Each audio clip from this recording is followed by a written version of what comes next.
Welcome to प्यारे बच्चों। इस वीडियो में कक्षा 8वीं के छात्रों के लिए जो विज्ञान विषय का वर्कशीट है इसका कंप्लीट सॉल्यूशन लेकर आ चुके हैं। तो बच्चों यहाँ पर जो वर्कशीट नंबर 1 है, सबसे पहले हम इसके बारे में डिस्कस करने वाले हैं।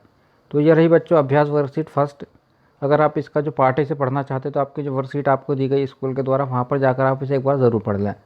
तो बच्चों यहाँ पर आप देख सकते हो आपको दिया हुआ अवतल दर्पण किसे कहते हैं। तो बच्चों यहाँ पर हमें अवतल दर्पण की परिभाषा लिखना है।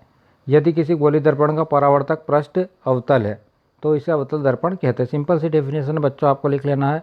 जो अवतल दर्पण का परावर्तक पृष्ठ क्या है, अगर अवतल है तो इसे अवतल दर्पण कहते हैं बच्चों। फिर अगला दिया हुआ है कि दर्पण द्वारा वस्तु का प्रतिबिंब सीधा, आभासी तथा साइज में वस्तु से छोटा बनता है। तो बच्चों यहाँ पर आपको लिखना है अवतल दर्पण के द्वारा वस्तु का प्रतिबिंब सीधा, आभासी व साइज में वस्तु से छोटा बनता है। आपको पूरा यहाँ पर लिखना है। फिर बच्चों यहाँ पर स्टेनलेस इस्पात के चम्मच भीतरी पृष्ठ व बाहरी पृष्ठ किस दर्पण की तरह कार्य करते हैं। तो बच्चों यहाँ पर आपको लिखना है जो भीतरी पृष्ठ होता है वह अवतल दर्पण की भांति, जबकि बाहरी पृष्ठ उत्तल दर्पण की भांति कार्य करता है। फिर अगला बच्चों यहाँ पर उत्तल दर्पण द्वारा बने प्रतिबिंब की प्रकृति कैसी होती है।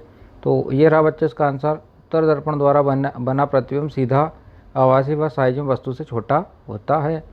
अगला है बच्चों यहाँ पर वर्कशीट नंबर 2। तो बच्चों यहाँ पर आपका प्रश्न नंबर पहला है उत्तल लेंस किसे कहते हैं। तो इसका आंसर है बे लेंस जो किनारों की अपेक्षा बीच में मोटे प्रतीत होते हैं उत्तल लेंस कहलाते हैं।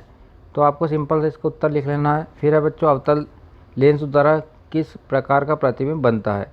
तो बे लेंस जो सदैव सीधा, आभासी तथा बिंब से छोटा प्रतिबिंब बनाते हैं क्या कहलाते हैं, अवतल लेंस कहलाते हैं।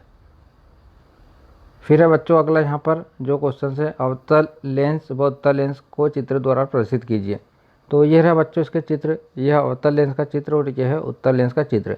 तो इस तरीके से आपको चित्र बना लेना है। फिर बच्चों यहाँ पर जो अगला क्वेश्चन है उत्तल लेंस द्वारा किस प्रकार का प्रतिबिंब बनता है।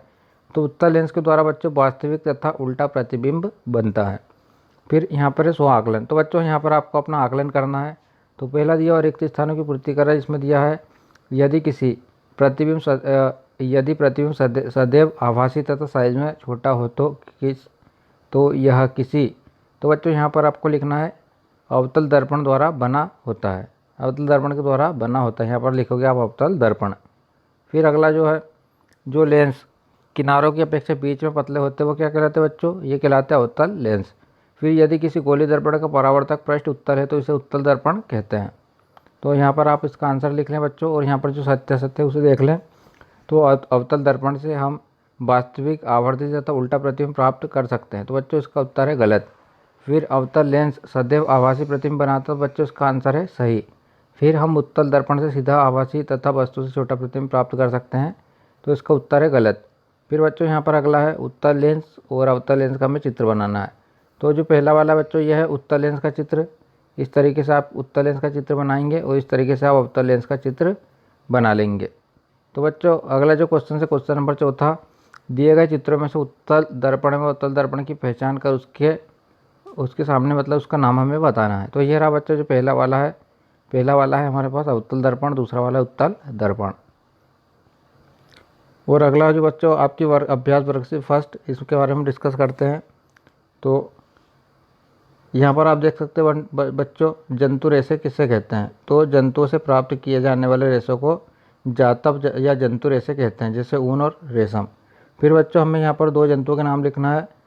ऊन जिन जंतुओं से प्राप्त किया जाता है उसके नाम बताना है। तो बच्चों यहाँ पर भेड़ और बकरी या याक, यहाँ पर आप अपने हिसाब से 2 के नाम लिख सकते हो। अगला बच्चों सूती कपड़ों की अपेक्षा ऊनी कपड़े अधिक गर्म क्यों होते हैं। क्योंकि बच्चों जो ऊनी कपड़े में बालों के बीच में अधिक मात्रा में वायु आसानी से भर जाती है, जो कि उसमें की कुछ अलग होती है। यही कारण है कि जो ऊनी कपड़े होते हैं गर्म होते हैं। और जो अगला क्वेश्चन है बच्चों यहाँ पर अब हम देखते हैं।